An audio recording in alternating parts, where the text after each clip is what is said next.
E premtja e madhe e Pashkëve, ose e premtja e zezë, që është dita kur kujtohen vuajtjet dhe vdekja e Jezu Krishtit, fillon tradishin më të shenjtë të Pashkëve, thot Dom Pavlin Zefi nga Kisha Katolike Apostujve Pjetri dhe Pali. Pas 40 ditësh të kreshmeve, të cilët i kemi filluar me të mërkurën e përhime me datën 5 mars si vjet, kemi arritur në këtë periudhë të shenjtë, akoma më të shenjtë, të kalendarit të kishës, që është tradiçi i Pashkëve.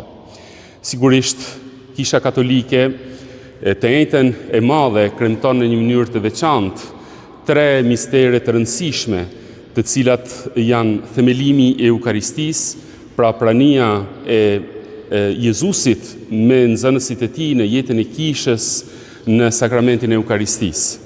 Pastaj, sigurisht, e lidhur ngushësisht me të është themelimi i meshtarisë, sepse meshtari është ai i cili e realizon Eukaristinë në histori, në përditshmërinë e botës.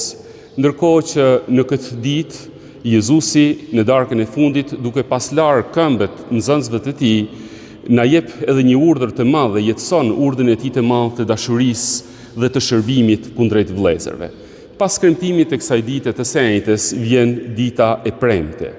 Dita e premte e cila në vetvete është një ditë, po themi kështu, zije për kishën, sepse e kujton atë moment aq dramatik, aq tragjik të vdekjes së Jezu Krishtit, birit të hyjit në kryq.